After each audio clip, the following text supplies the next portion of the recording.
Hello friends, welcome to my channel రాగా blog.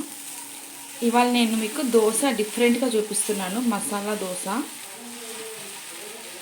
నేను ఎక్కడెక్కడైనా వెళ్ళినప్పుడు మార్నింగ్ టైం లేనప్పుడు కార్లో తినడానికి ఈ దోశలు చేస్తాను.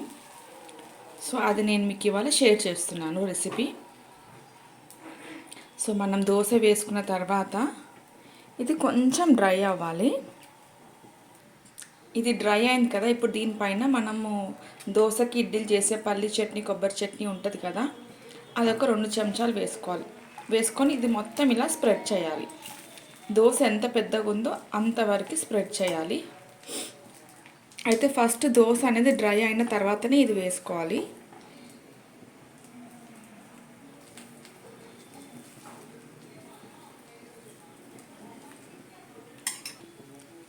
ఇది డ్రై అయింది కదా. ఇప్పుడు ఇది కూడా డ్రై అయిన తర్వాత దీంట్లో మన నిల్వ టమాటో పచ్చడి ఉంటుంది కదా, అది వేసుకోవాలి. ఒక 2 చెంచాలంతా.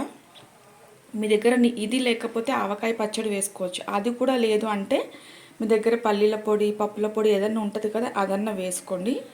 వేసుకున్న తర్వాత మధ్యలో కొంచెం నెయ్యి, బటర్, నూనె ఏదన్నా వేసుకోవచ్చు.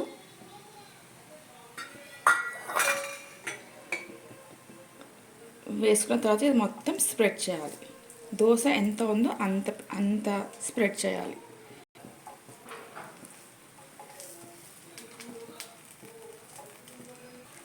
స్టవ్ అయితే సిమ్లో పెట్టాలి. ఇది వేసినప్పుడు మళ్ళీ మాడిపోతుంటుంది.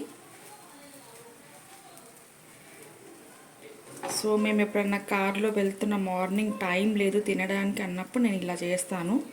మళ్ళీ సపరేట్గా చట్నీ అంతా ప్యాక్ చేసి అంతా కార్లో పడుతుంది, అదంతా ఎందుకు అనేసి ఇలా చేస్తానన్నమాట. ఇలా చేసేస్తే ఇంకా బాక్స్లో రోల్స్ లాగా పెట్టుకొని ఇంకా అందరం 2 తింటాం. అయితే చాలా అంటే చాలా బాగుంటుంది. మీకు బయట నార్మల్గా మసాలా దోశలు ఉంటాయి కదా, బటర్ దోశ, మసాలా దోశ, సో ఆ ఫ్లేవర్ ఉంటుంది. అండ్ మీరు పిల్లలకి ఇది ఒక్కసారి పెట్టారంటే ఇంకా వాళ్ళు మళ్ళీ మళ్ళీ చేయమంటారు. ఈవెన్ మీరు టిఫిన్ బాక్స్లో ఇంటర్వెల్లో కూడా పెట్టవచ్చు, చాలా బాగుంటుంది. నేను అప్పుడప్పుడు మా చిన్న పాపకి ఇది ఇంటర్వెల్లో పెట్టుకునే బాక్స్లో కూడా పెడతాను.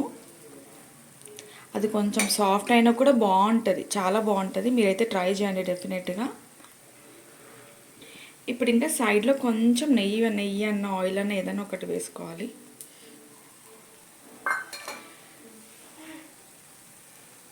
చూడండి ఎంత కలర్ఫుల్, ఎంత బాగుందో. అసలు టేస్ట్ కూడా అంత బాగుంటుంది. అండ్ ఇది మన దగ్గర ఉన్న ఐటమ్స్ ఇవన్నీ. చట్నీ ఉంటుంది ఇంట్లో కంపల్సరీ, ఆవకాయ పచ్చడి, టొమాటో పచ్చడి ఏదైనా ఒకటి ఉంటుంది కదా, కారపొడులన్నా ఉంటాయి. సో ఏది వేస్ట్ చేసినా కూడా చాలా బాగుంటుంది. మీరైతే డెఫినెట్గా ఇది ట్రై చేయండి. ఇది అయింది, నేను తీస్తున్నాను ఇప్పుడు. సో చూడండి ఎంత క్రంచీగా, ఎంత క్రిస్పీగా ఉందో. చూడండి ఎంత బాగుందో అసలు. మీకు బయట ఉంటాయి కదా హోటల్స్లో, బటర్ దోశ అంటారు. సో అంత క్రంచీగా ఉంది.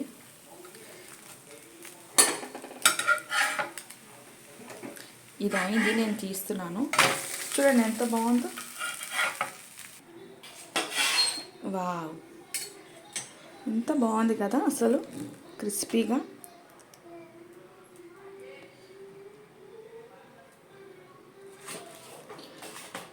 మీకు తీసి చూపిస్తాను, చూడండి. సో మీరైతే ఈ దోశ ట్రై చేయండి. ట్రై చేసి ఎలా ఉందో నాకైతే కామెంట్ చేయండి.